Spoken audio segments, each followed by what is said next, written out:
Welcome to the Ambient iPad. It's an iPad-only jam this time. Haven't done one for a while, so here we are. Got a setup in AUM, I'm using screen recording, and that's pretty much it. So let me walk through the instance of AUM and I'll do the jam. This is really built around a line in Bram Bos Hammerhead, which is a percussion app. Let me turn that on and get that going. So I created a drum line as well as a drum kit. You can really hear that 606 snare. And that kind of clicky sound, that Kraftwerk-like clicky sound is actually a rim, tuned rim shot. Now the great thing you can do with Hammerhead is once you get it going, you can get some glitchy things going, so you're kind of hearing those pressed rolls and these other kind of weird things in the background. But you can also add elements of chance through the mutation knob. So let me turn that up to about probably like 40-45%. Just introduces a little bit of randomness in there. To keep that going, we have Hammerhead going through Altispace for reverb. I mainly use this reverb for huge expansive soundscapes. It's very good at that, but it also can do some small rooms. This is like a live drum room. Actually, let me get the wet dry up a little more.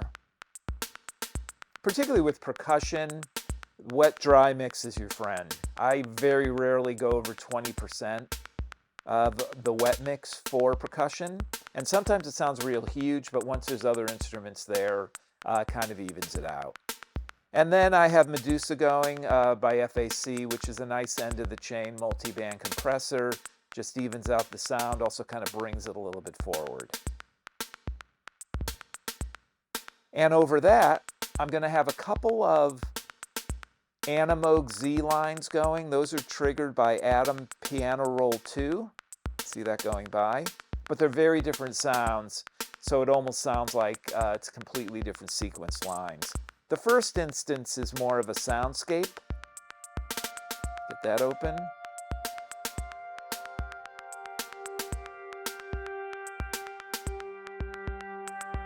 And besides the effects in Animoog, I also have that going through AudioThing's Bubbles. This gives it a nice big reverby delay sound, although it's a little harder to hear that with the pad. Then I'm using Rack Reverb, great 3-knob, very straight ahead reverb that works for anything. And another instance of Medusa. Very low ratio with this compressor on the end, 2:1. Just again, even out the sound. Almost like a limiter, but not. You can't have a limiter with a ratio of 2. Also, apologies, the light. It's filtered sunlight, the clouds are coming, but since this is just a little square in the bottom corner, I wasn't too concerned about that. The focus is really on the screen itself. And then our second instance of Animoog Z, again, still triggered by that same instance of Atom Piano Roll 2. It's more of a sequence line.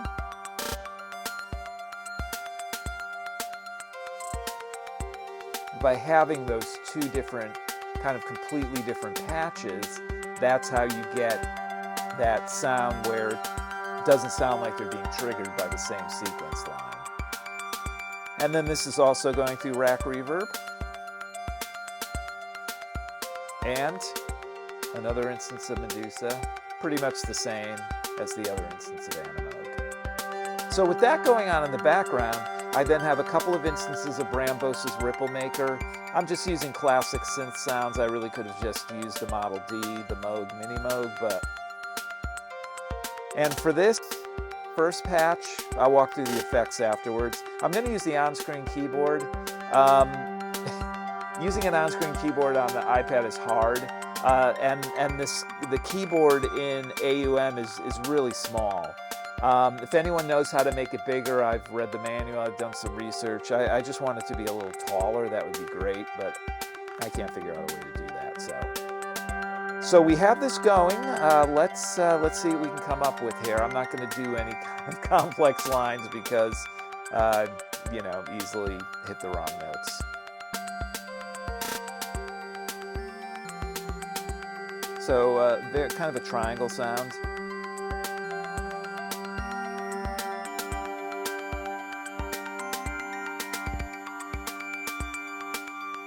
And that's going through Rough Rider from Audio Damage, just a little bit of compression. Again, low compression. I use a lot of just very low transparent compression. That comes from playing the bass so much. So we've got a 3.1 ratio here. Then for reverb, I'm using Adverb 2, also from Audio Damage, a really, really good plate reverb.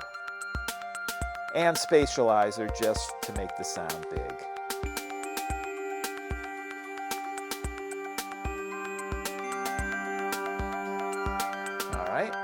And then we have a second instance. Turn that on, still same keyboard. This is more of a classic sawtooth sound.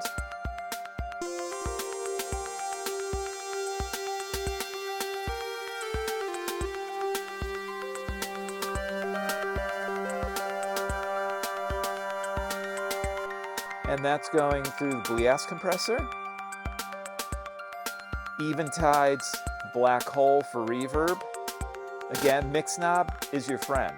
You can use almost any reverb and keep the same settings and just use the mix knob to make it bigger or smaller. That's how I can use Black Hole, by just having it very low.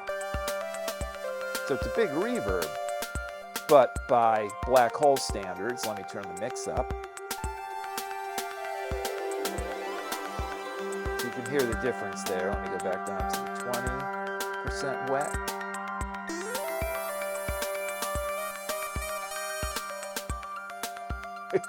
Again, there's only so much you can do in the keyboard. I'm really going to have to hold myself back, or it's just going to be a whole bunch of random notes. That's pretty much the setup. It's just a question of bringing things in and out. I can also play the Ripplemaker sounds at the same time with the keyboard.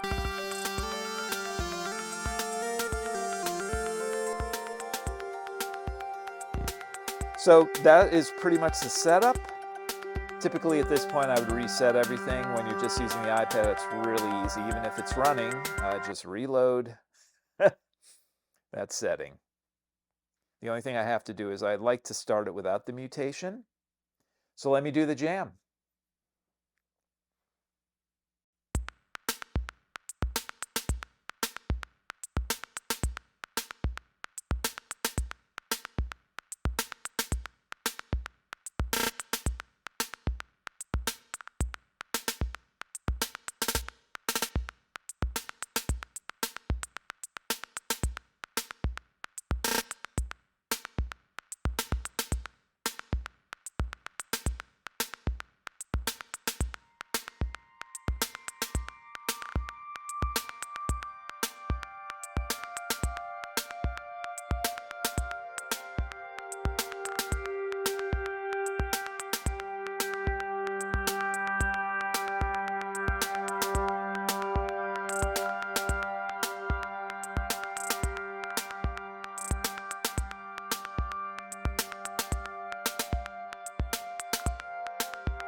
and keep that soundscape going in the background from Animoog.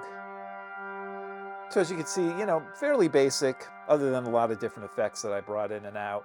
At the end there, I did raise the mix of Black Hole on one of the instances of Ripplemaker just to kind of make it bigger for that outro. But as you could hear, it's really, really difficult to use the AUM on-screen keyboard. Yes, there's external AUV3 keyboards you could buy. Probably should have done that, but again, just opening up the iPad, sitting down and doing it. Couple of bum notes here and there. Probably the timing was off too, but it's tough to navigate it. But it's fun. I mean, you know, the smarter thing to do would just be to do sound effects or some kind of pads, so you don't have to worry about trying to be melodic. But I like a challenge. But that's the beauty of the iPad. I mean, obviously I love the Mellotron external hardware. I use that all the time too. But the portability of the iPad, even the large one, you go to any room, you can go outside the house, whenever inspiration strikes, just open up the iPad, turn on screen recording and go. And it's just a really kind of quick, all-in-one music-making machine. I mean, that's really that's nothing new. There's a lot of people out there and a lot of videos out there. But I do think that we have our own constraints about what we feel is music or what we feel is a level of quality that, as a musician, you want to, you know, put out there, whether just for yourself or the or the world. And I do find that sometimes that can at least hold me back from just doing something like this. Yeah, there's mistakes. It's not the most advanced kind of or complex music that I would do, but it's fun. And if it's not fun, then it's really not worth doing. Thanks for listening. Thanks for watching. Good luck with your own music.